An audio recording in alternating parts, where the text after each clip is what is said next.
All they can do now is sit tight and await rescue. Without TV or radio, they have no idea how serious the damage to the North Tower is. But the phones are still working. The phones at the law firm were ringing off the hook. The receptionist was not at her station, and so I just sat down at her station and began answering the telephone. Drinker Reef, may I help you? It was almost comical. I can recall thinking how semi-insane this scene was as the building is burning down. Drinker Reef, may I help you? And one of the calls happened to be from a woman who identified herself as one of the partners in this law firm of Drinker, Biddle, and Reith. We had a conversation, and apparently she was aware of what was going on. And our parting words were along the lines of, okay, well, do the best you can. And we ended the conversation. Okay, thank you. But the tone that she had concerned me quite a bit, because it was a tone which struck me as, we're not going to speak again, and you're going to die.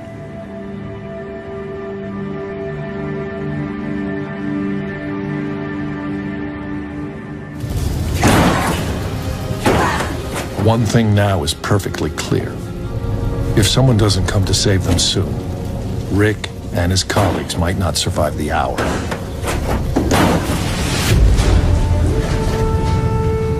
Little do they realize, Frank, Pablo, and Mac are already heading their way.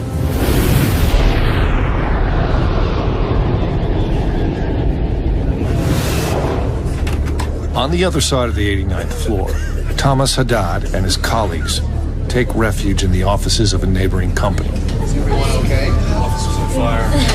Fire? It's all right, you're safe now. Injured in any way? It's okay. They're relieved to be out of harm's way.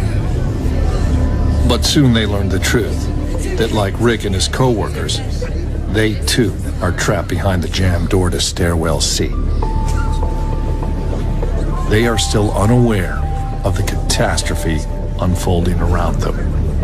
All the power, everything worked still. And somebody went into an office, pulled out a radio, put it right out in the middle of the room. Joining us now on the line is an eyewitness. Thomas is hoping the radio will help calm people down. But what they hear is anything but reassuring. All right, so we're hearing a couple of witnesses who said they saw a plane fly right into the building. Tom Kaminsky in Chopper Radio. The news that an airplane has flown directly into their tower is staggering. It was actually very upsetting. And I think that is pretty much when we realized that, this is, serious. We can see severe damage. But there's even worse to come. The impact point, I can tell you that whatever internal sprinkler system there is at the World Trade Center has certainly been activated.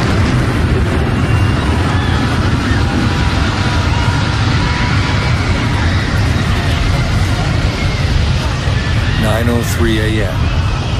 United Airlines Flight 175 hits the South Tower 17 minutes after the first plane struck. There's a second plane that just blew up the other building. Yeah, you can walk in there. Okay, we're seeing, it looks like some kind of sick confetti parade. There's debris flying out of that South Tower. We saw a burst of flames a moment ago. I said, let's turn this off. Okay, we're going to go back. Now we know for certain, that Building 2 was struck, that this was, on purpose. This was an act of war. While thousands more are suddenly caught up in the worst terrorist attack in American history,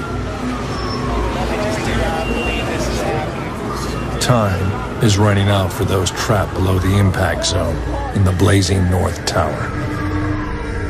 Both towers will be reduced to rubble in just 83 minutes. To recap, once again, about 8:45 or so, the first plane went in. We are still getting calls from eyewitnesses who are telling us whether they saw the first plane go in or 18 minutes later the second plane go in. And now we're getting word, of course, about the FBI investigating reports that there had been a plane hijacking before these crashes this morning. That's all we know about a possible hijacking, not where any flight might have originated. On the 89th floor of the North Tower, 23 people are trapped, including tax lawyer Rick Bryan and graphic designer Thomas Haddad. The door to emergency stairwell C, their only hope of escape, is jammed shut. And now the smoke from the inferno is spreading across the floor. Time is running out.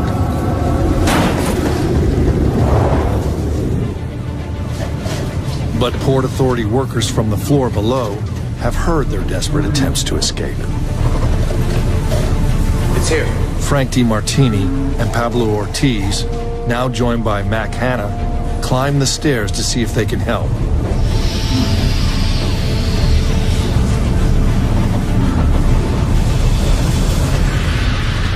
As the seconds tick away, they wrestle with the door, but it just won't budge. It's jammed.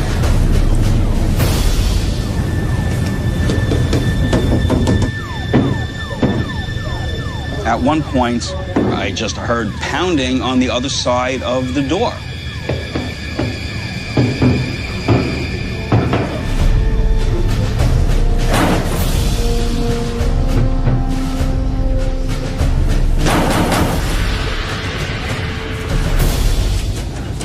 We're coming to get you. Hold on in there. There's someone there. Frank has realized that there may be another way to open the door. Have you got a crowbar?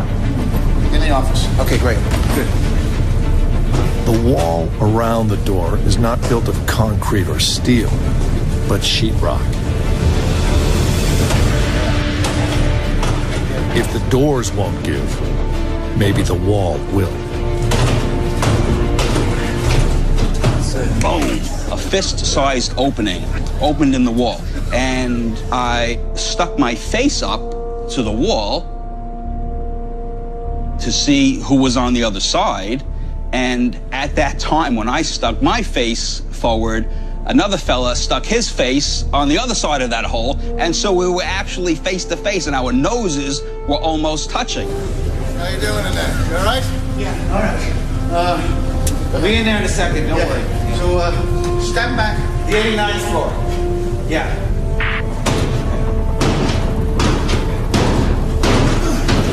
Good. Try down the side there, baby.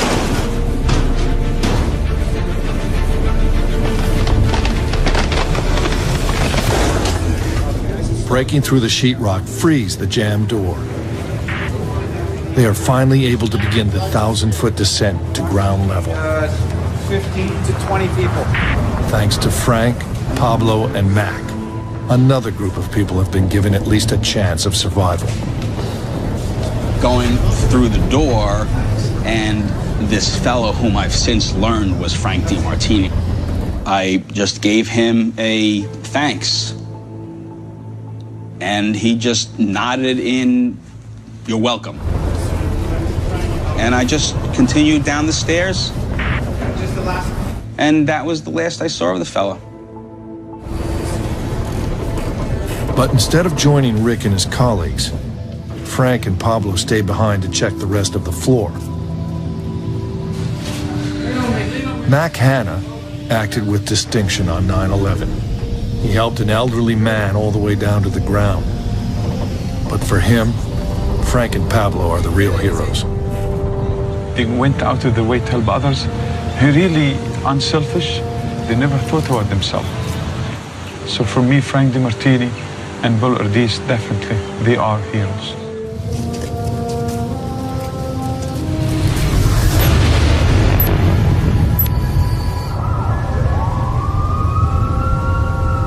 The fire at the top of the North Tower continues to spread, weakening the building's structural integrity. Meanwhile, on the other side of the 89th floor, graphic designer Thomas Haddad and his companions wait. desperate for help. I left messages for my wife, knowing that she was in the gym. She was not at her desk. So I left 4 messages, and they progressively got more nervous. I just wanted to phone to say, I just wanted to talk to her, you know. that I love you. Things were starting to get emotional. People were crying, people were upset. And I guess that sort of moment of feeling alone, even though I was with, 10 people, was devastating. At that point, speaking for myself only, kind of gave up.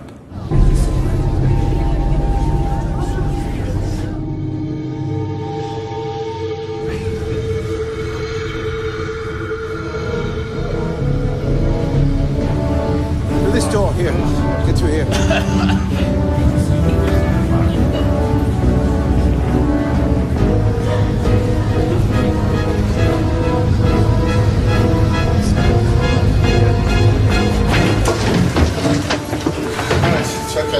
When I saw their faces, and I can see them clearly as I can see yours, that was, let's go. We're gonna get out. Basically, I owe my life to Frank and Pablo. They are my heroes. They are the reason that I can, continue to have a life of any kind. We followed the 2 gentlemen out to a stairwell door. I was the last one on 89. And the 2 gentlemen from the Port Authority were standing on the landing of the stairs. And everyone else from our group had already started down. And the 2 of them were contemplating following behind us. And one turned to the other and said, "No, let's go up. I think there's more people upstairs." What's next?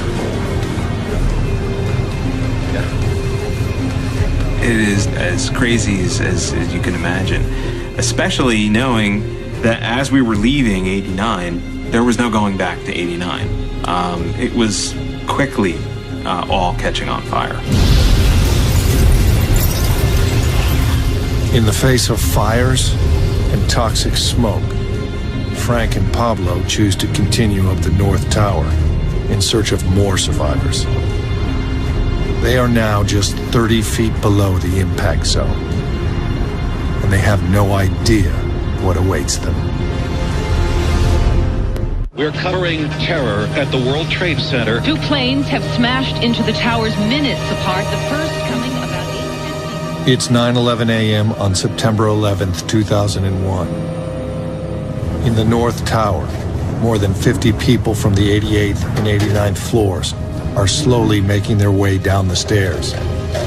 All of them owe their chance of survival to Frank DeMartini and Pablo Ortiz. It's 1,000 feet, over 2,000 exhausting steps to the ground. But no one is rushing.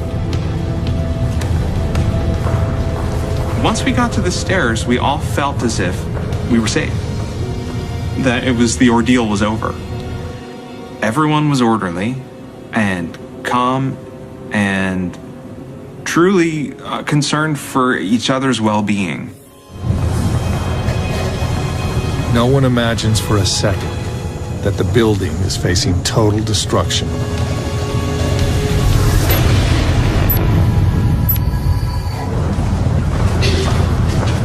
The further the people in the stairwells descend, the more tense the atmosphere becomes. We were very, very closely packed. If one person broke, if one person panicked, then it would be a very dangerous situation. There might be mass panic and mass pandemonium, and there would be a lot of people hurt because there was no place to go. The people of the 88th floor, the first group released by Frank and Pablo, have now been making their way down the stairs for 10 minutes. Among them is Frank's wife, Nicole, still hoping that her husband is close behind. Frank was certainly not going to come down with me. He wanted to make sure everyone else was coming down first, and I knew that he would be the last person to come down. So yes, it was difficult. But some members of the group are moving slower than others, including Frank's secretary, Judith Reese. Judith had an asthma problem. So it was very difficult for her to breathe because of the smoke and just the condition itself. She was a little overweight, and with the asthma, it was very difficult for her to walk. She was very scared. Her face, you could see she was just in pain from the breathing and trying to walk and knowing that she was delaying us from getting downstairs. Inspired, perhaps by Frank and Pablo's selfless heroism, some of her colleagues refused to leave Judith behind. We just tried to keep it on an up note, we just take our time, we'll get out, just be the last one out.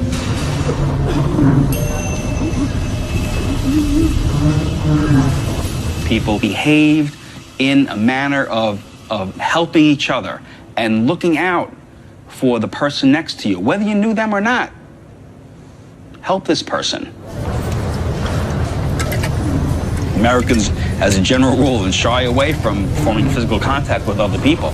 In this situation, those rules went out the window, and in fact, people were quite ready to lend a helping hand and to put an arm around somebody else's shoulder because of the situation we were in.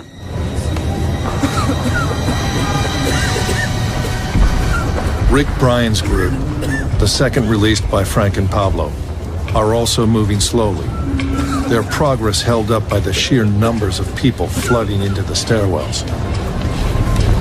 There are no precise figures, but it's thought as many as 6,000 people were trying to evacuate the North Tower on 9/11.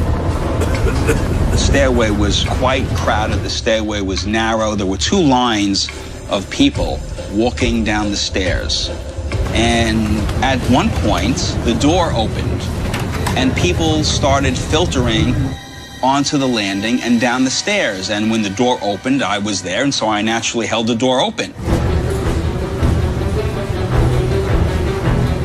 And I realized that the number of people coming out onto the stairway was far greater than I had anticipated.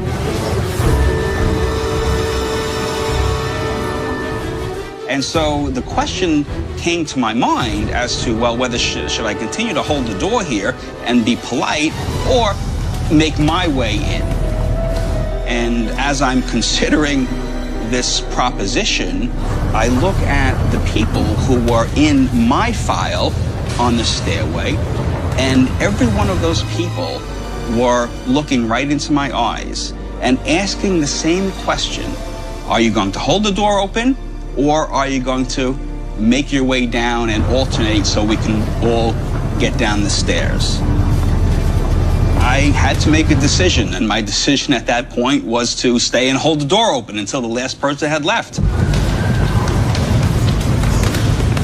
All the way down the stairs, similar log jams are occurring. Thomas Haddad and his co-workers, the third group freed by Frank and Pablo, are only 7 floors into their 89-floor descent when word comes back that the way ahead is blocked. The people that were up at the front started coming back up the stairs. And I heard somebody say that it became impassable. Unable to move forward, the group decides to cut across the 82nd floor, hoping that one of the other 2 stairwells might be passable at that level. But it's a decision they quickly regret. Smoke and fire was intense. I became almost paralyzed with fear.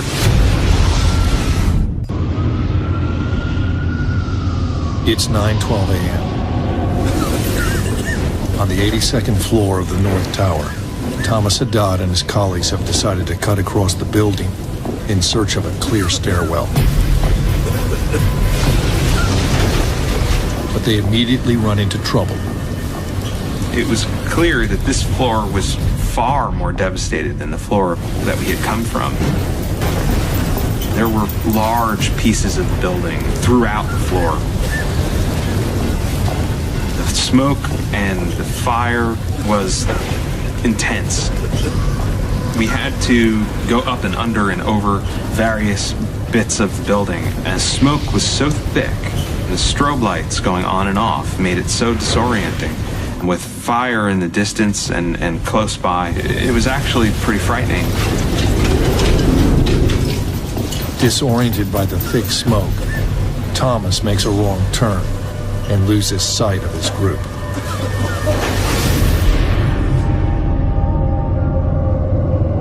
I became almost paralyzed with fear. But following Frank and Pablo's example, a new spirit of heroic selflessness is emerging among those they've saved. And just as Thomas is feeling as if he's lost for good, he sees his colleague Sabrina coming back through the smoke to rescue him. I guess that moment when I was separated from everyone was this feeling of desperation. Have you ever seen a child who's separated from their parents? That's like probably the most pure fear that you can ever see in a person. And then when she grabbed a hold of my hand was, fantastic. It feels like love. You would expect people to just be nicer to each other than they really are in their day-to-day lives. And I guess because we had all been through the ringer, there was a brotherhood or a kinship that had been shared by us all, where you sort of lost a bit of the self for the community. Using the light of a cell phone to guide them through the smoke-filled gloom, the group eventually stumbles into another emergency stairwell. And after a frightening trek across the burning office space, the gamble is paid off. The stairway is passable. Once we got to the second set of stairs, I felt as if we were going to be okay. This is over now. And all that is required of me is to go down these 82 flights of stairs.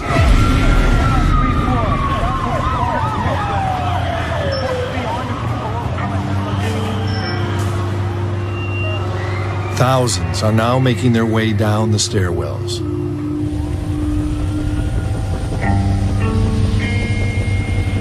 The raging fires and billowing smoke mean that helicopters can't possibly land on the roof.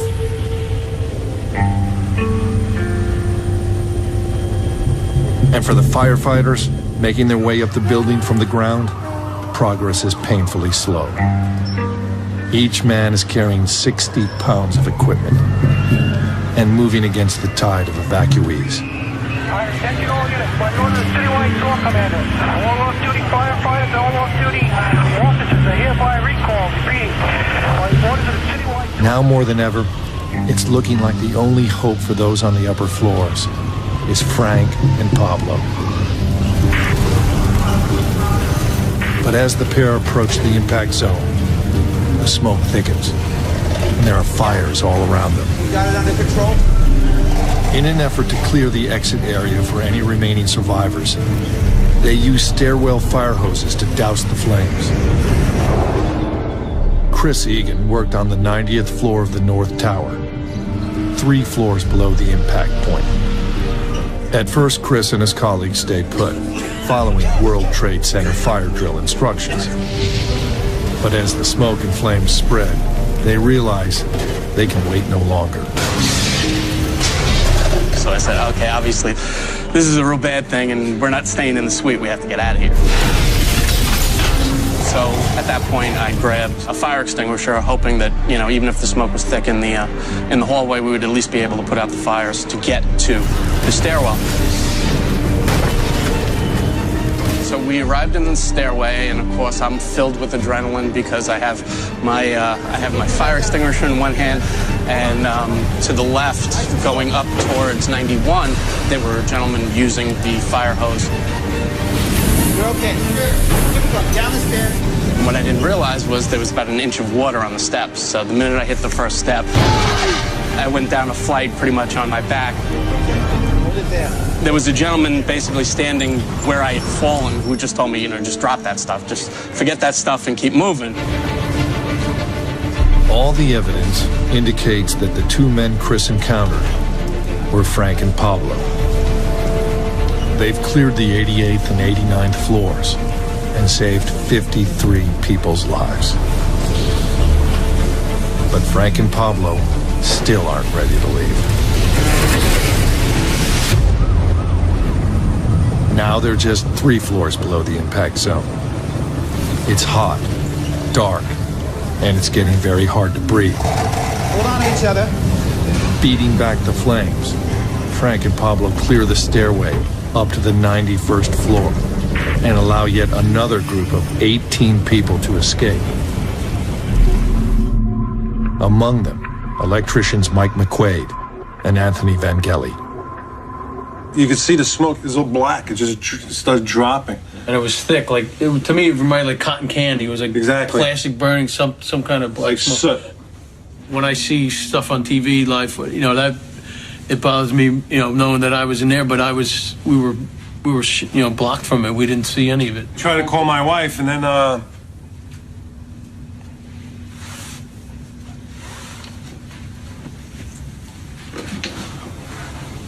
can you give me a minute, please?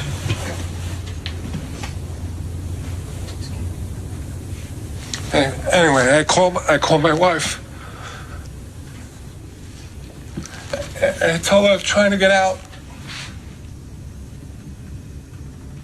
We were actually lucky, you know, and we got lucky. That's all I could say. You know, God was looking out for us, you know, and we're still alive.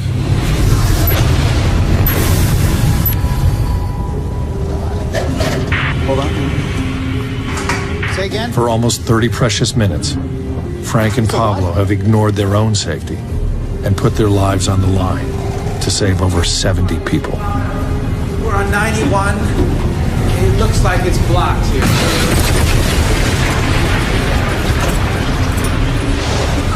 What would compel 2 ordinary men with wives and families to risk everything in the face of so much uncertainty? Frank was a very, very moral person, and he had a very strong sense of right and wrong. And yeah, he was almost like a policeman of the world. He felt that he had to control everything. Yes.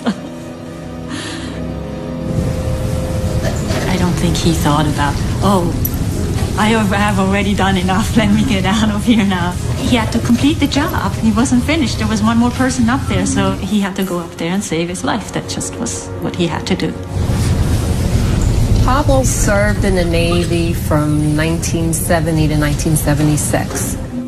And I believe that the Vietnam War was the thing that really changed his life. You could just see how hurt he was, that he lost so many people and he couldn't help them. Major fall. There was no way in which he was going to let anybody around him get hurt this time. I'm not leaving him behind like I did in Vietnam. I think it's blocked. Stairway C. More than 1,300 people are still trapped on the 20th floors above.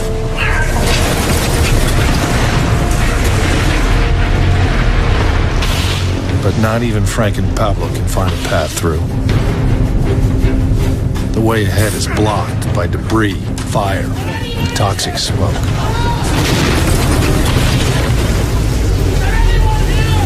Come on, let's go! Let's go! They are now on floor 91. No one above this point will survive. Finally, they start heading down. But it won't be long before they come across still more people desperate for help. The walls were blown open, the ceiling was ripped open. I was petrified. Boy, was I scared.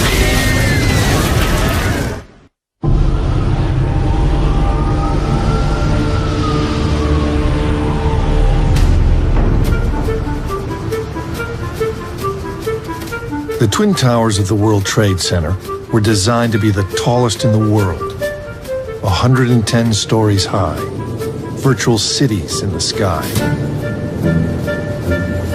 What made them work was a new invention, the Sky Lobby.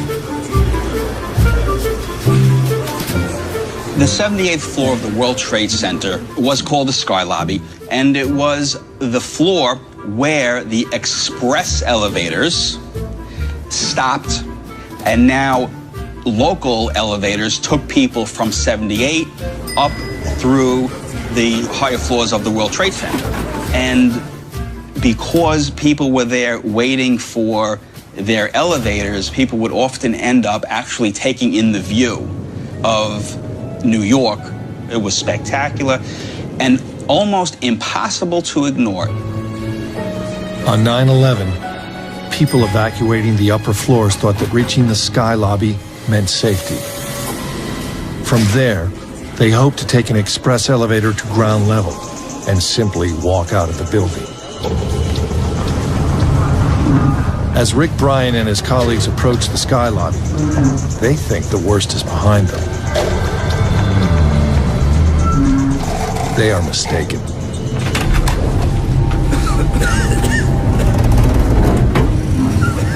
The once glamorous Sky Lobby has turned into a vision of hell. And the 78th floor now, from what I had been used to of a beautiful, spacious place, was now devastated. The walls were blown open. The ceiling was ripped open. Elevator doors were blown off, and it was pitch black. Keep going, come on.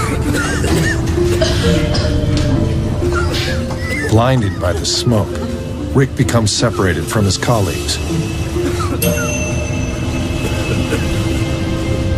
I was petrified. Boy, was I scared.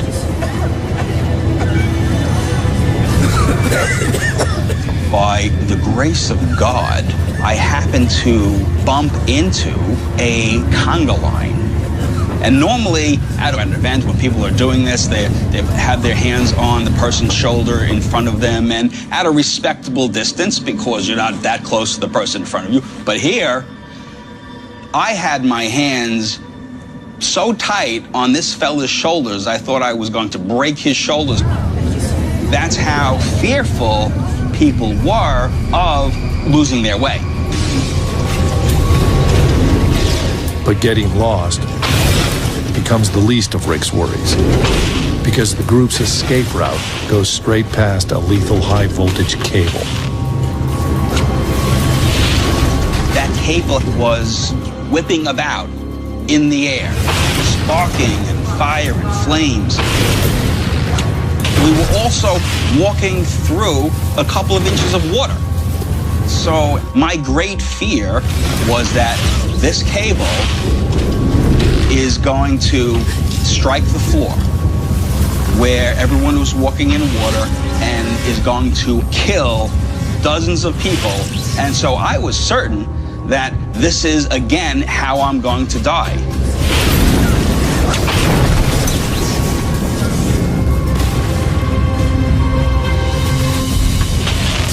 And I was looking back over my shoulder, and that snake, that wire was still whipping through the air and never did hit the floor.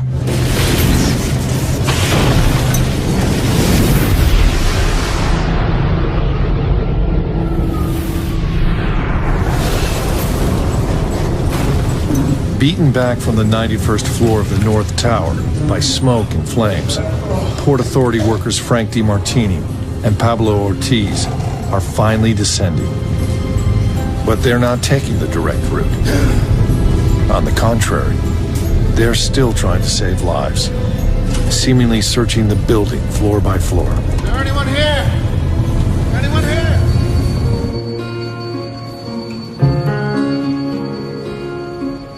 On 9/11, Lou Leshy was on the 86th floor of the North Tower, giving a careers seminar when the plane struck. Everything is surreal. I mean, there was a Dali painting. I was sitting in that executive office. We were trying to figure out what the hell was going on. The smoke is beginning to come in from underneath the door. That's what worried us, because we have no place to go. Overwhelmed by the deteriorating situation, Lou and his companions have little choice but to wait for help. So we had no idea, no plan, except someone opened the door and we heard those marvelous words, "Are there any people in here?" Is there anybody here? Hello? Over here. This way. All right. Okay, all right. Guiding Lou and his group to the stairwell, Frank and Pablo saved 6 more people. Only 6 of us. You could have passed us by and not known it. Nobody was yelling. And all I saw after that was waist down, because smoke was waist up. But they were officials, Port Authority officials. They had the guts. They knew that their job was to go up, not to go down.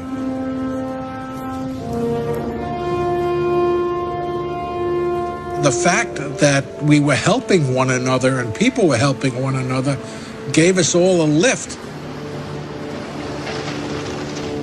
It was later, people said, and they told me this, I was part of that. I helped people. They said it not to brag, but to be part of the whole picture. They said it out of pride. It was, there was, that place, I must admit, that day showed a lot. With Lou and his colleagues evacuated, there are few people left who can be saved.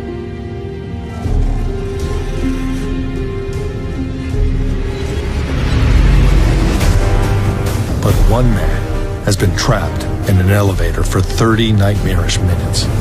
For Building Inspector Tony Savas, time is running out. Anybody out there?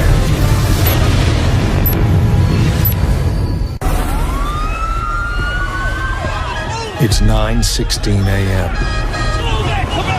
72 minutes before the North Tower will fall. Workers are now streaming out of the World Trade Center.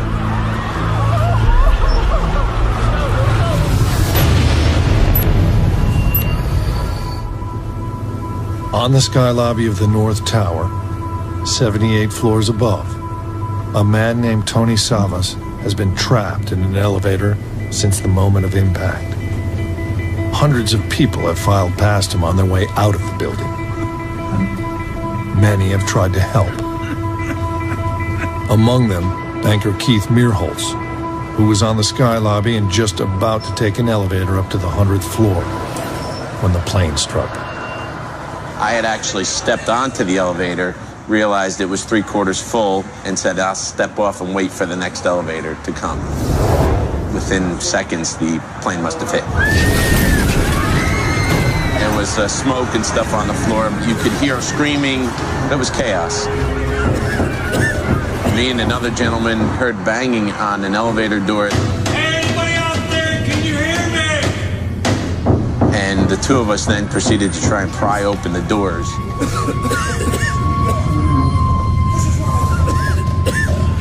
We were able to get the bottom half of it open about 3 inches or so. We could see Tony inside, but we were not able to pry open the remaining doors. And we tried for several minutes. So we just a few moments of speaking to him, saying that we can't get the doors open and we'll send someone else back to get you. No, I'm sorry. I'm so sorry. I kind of struggled with that a little bit afterwards, that I didn't try and do more and just, you know, after probably 10 minutes on the 78th floor, I've just started to leave.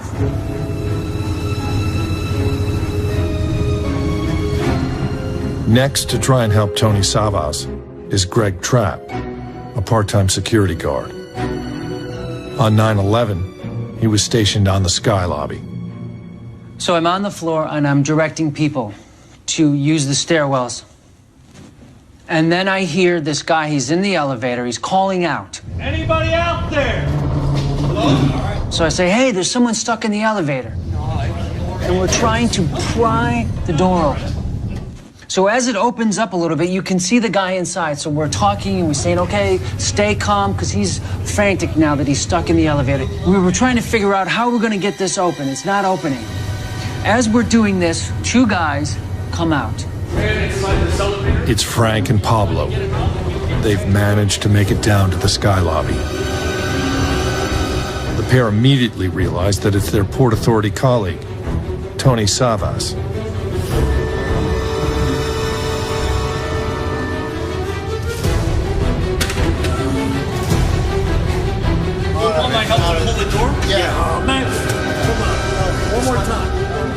Where others have tried and moved on, Frank and Pablo persist. That's it. Okay.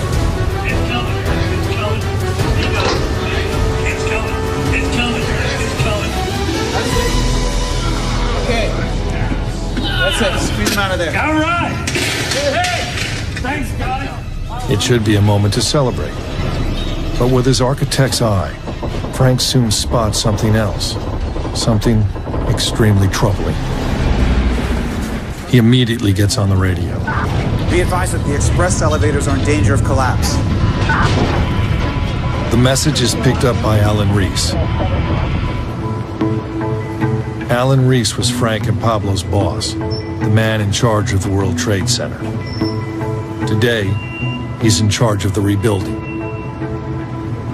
On the radio, there was a lot of panic in people's voices. There were people yelling for help. And then Frank broadcast a message on the elevator radio channel, we call Channel Zulu, that to staying clear of the elevators, that they may be falling and collapsing. And it didn't explain what, but he was upstairs and saw something. Was Frank DeMartini the first person to think the unthinkable? That the towers were in danger of collapse.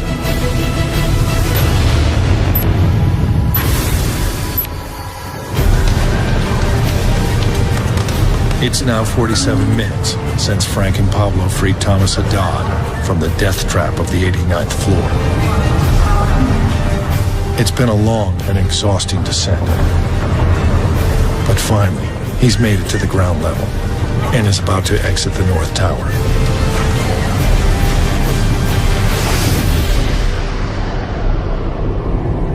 Nothing could have prepared him for the scene outside.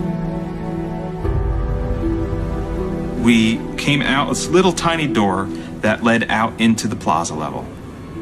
And there was flaming bits of debris throughout the entire plaza. And at this moment, time stood still for me. I could see piles, bits and pieces, chunks of indescribable. I couldn't even figure out what it was. Walking down the street, you don't imagine that you're going to just see an arm. You're going to see a half of a torso laying in the street. So it didn't compute.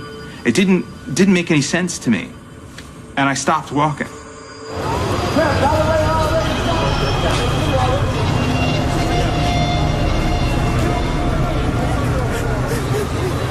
It was at that exact moment that we heard the cracking of the glass from Building 2 starting to fall.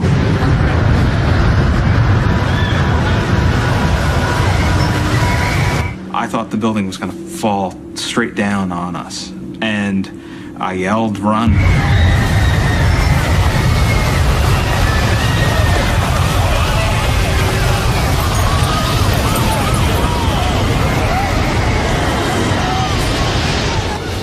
It's 9:59 a.m. Despite being the second to be hit, the South Tower is the first to fall. Inside the North Tower, Rick Bryan is still inching down the stairs. We had been walking for so long. Boy, it just took forever. As I'm counting down the stairs, I'm on the 11th floor, and all of a sudden, a tremendous rumble.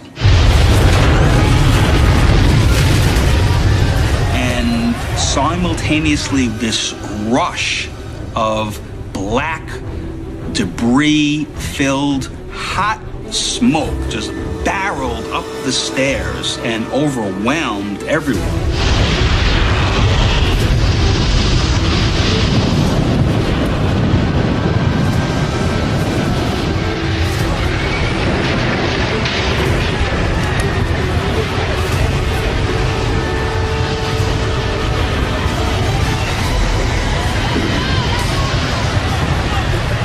I ran as fast as I could down the street, and it occurred to me that this is it.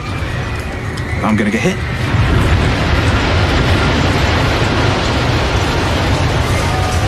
I was hit by the debris cloud, and it hit me like cement.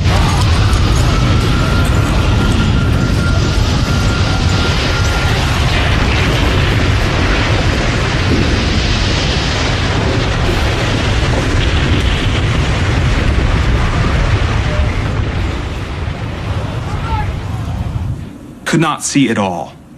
If you can imagine a sound that's so loud that it's quiet, that's what it was. There was so much sound that I couldn't even hear a thing. I figured that after 89 flights of stairs and fire, and this was it. I'm done. And I screamed as hard and as loud as I possibly could.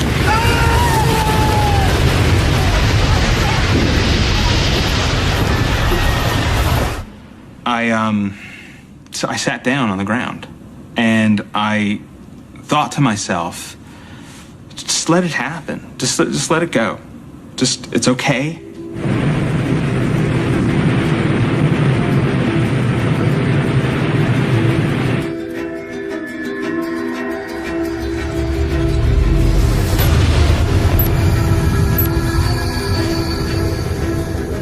Back in the North Tower, a message is broadcast over the firefighters' radio system to evacuate the building.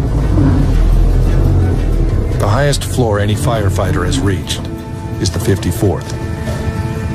For Frank and Pablo, last seen on the 78th floor, it's decision time: to stay or to go. Frank must have feared that the North Tower might also fall. But the question is, how long have they got?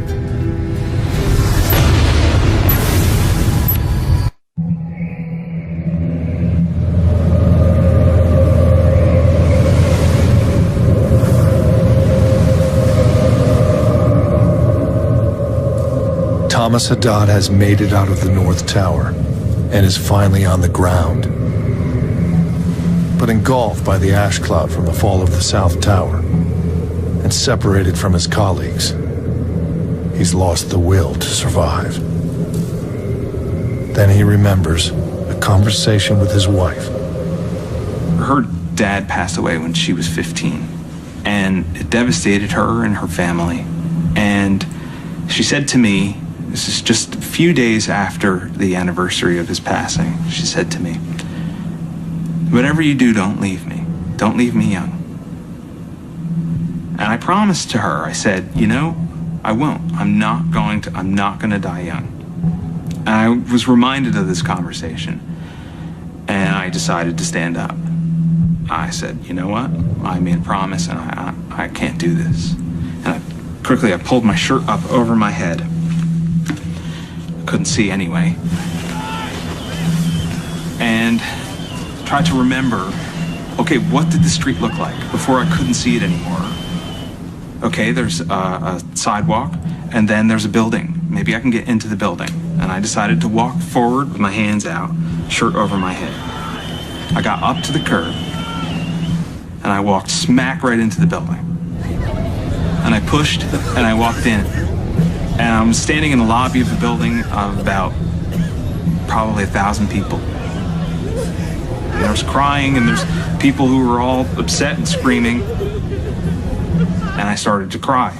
And the woman identified herself as a police officer, and she sat down and she said, "What's the matter?" And I said to her, they're dead. they're dead. We came down 89 flights of stairs, and they're dead.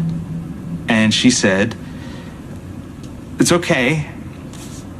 What you're experiencing is post-traumatic stress.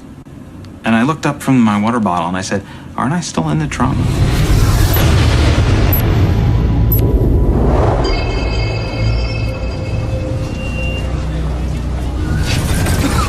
Rick Bryan has been inside the stricken North Tower for a grueling 77 minutes. He is still 11 floors from ground level. At some point after the South Tower fell and the stairway was filled with this smoke, for many, many minutes we were stuck there, not being able to move. Nobody knew what was going on. Nobody saying anything. Occasionally, a firefighter's flashlight would pierce the light. And finally, we continued down from 11 and now continued quite rapidly from 11 through the lower floors. And I felt such a sense of relief finally getting down to the first floor and getting down to L.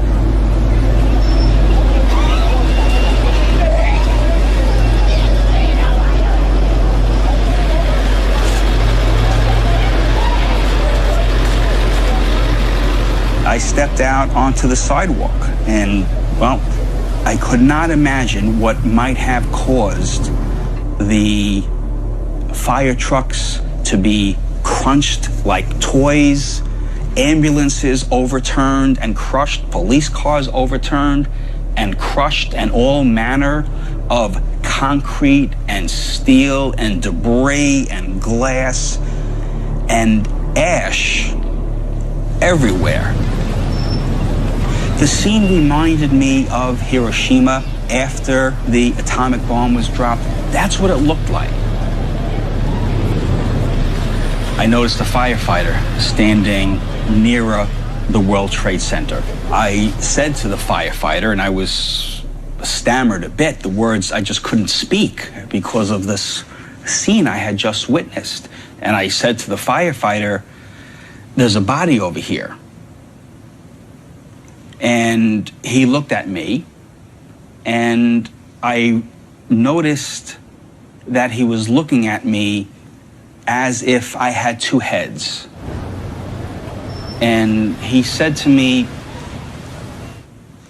just keep going, or words to that effect. But his look had a tone to it so that I knew something was up. And I turned, and because of the look of the firefighter, I realized that there were bodies everywhere.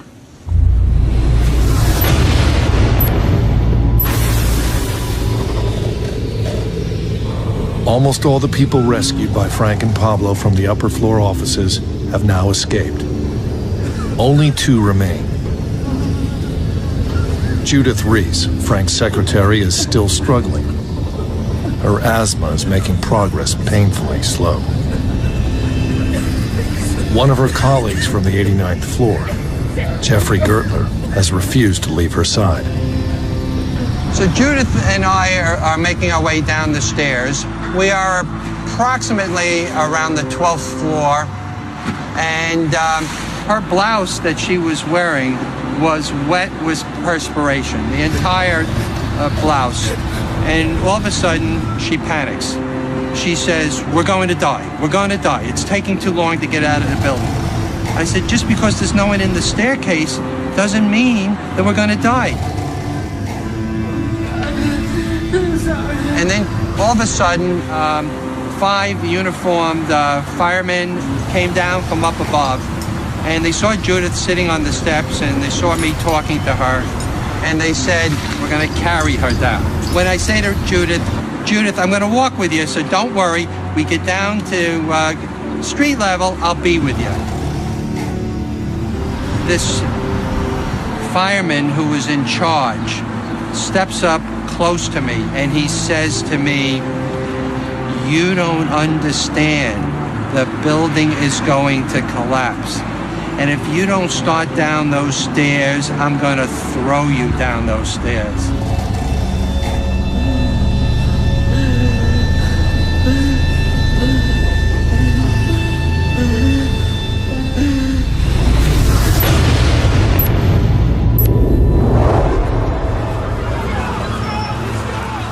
Nicole, Frank's wife, has also made it out of the World Trade Center and is now among the crowds making their way uptown.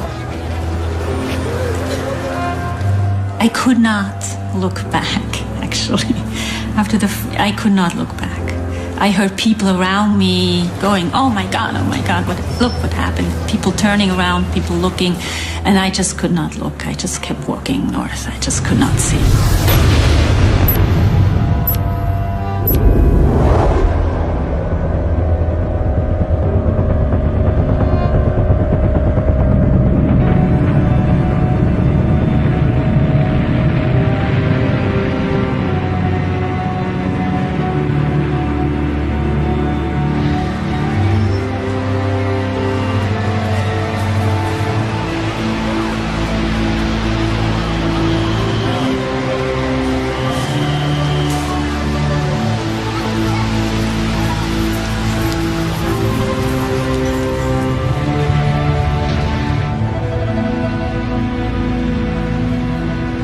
Second tower of the World Trade Center has just completely collapsed. We're looking outside our window. It's just astonishing. People in the newsroom crying, hugging each other. What a scene today. I'm shaking. I mean, it's just horrifying.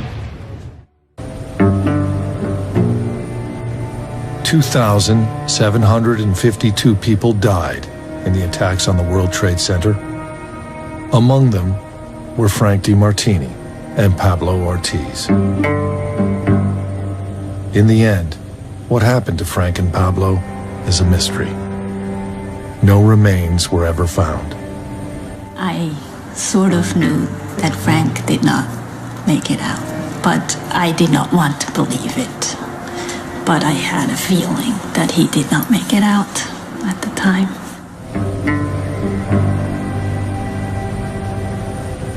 We weren't mourning him because we were in denial. We didn't believe that he was dead. It must have been several weeks later when we found out, when we discovered what Frank had done. I was certainly surprised to find out how many people he had saved in that relatively short time. It's wonderful that he saved so many people's lives. But he couldn't save his life, and his life was important in my life.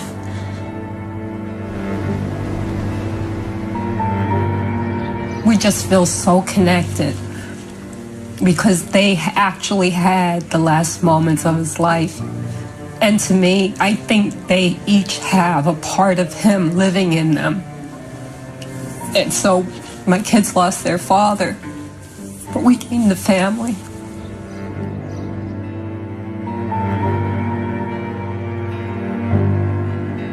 Frank and Pablo rescued 77 people on 9/11. I can see their faces as if it was yesterday in my mind. The first time that I saw a photo of Frank, I was overwhelmed. Completely overwhelmed. This is the man that is responsible for saving my life. But some did not make it. The body of Tony Savas, the last man Frank and Pablo were known to have freed from the elevator on the 78th floor, was discovered in the ground floor lobby, just a few feet from safety. Frank's secretary, Judith Reese, also died when the tower collapsed.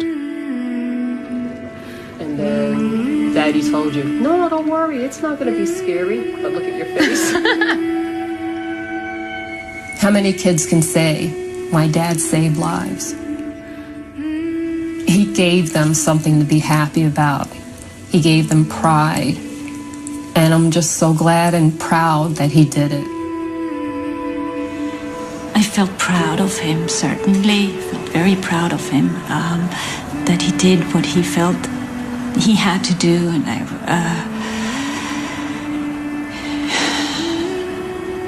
and miserable and angry at the same time.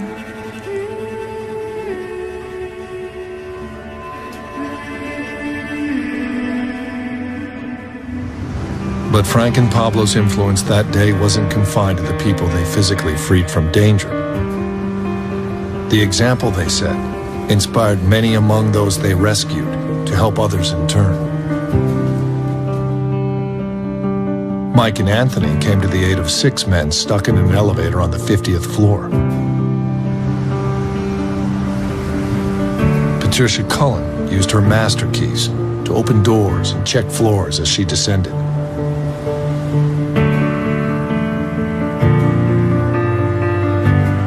Abdel El Gendi helped this man, Sam Sharma, down the stairs. Ron Scott kept people calm by singing songs.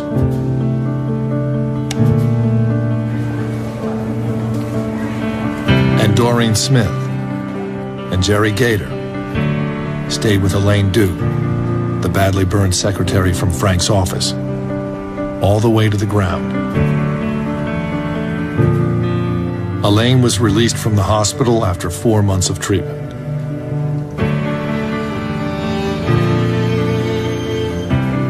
People on the outside seen the bad of it. We seen the good of it because people were helping people, no one was pushing. It brought out the worst things bring out the best of people, and that's what I think it did that day. If the situation were to arise and it was my turn to give my life so that other people might live, I'm prepared to do so. My life was saved, and I'm prepared to give back.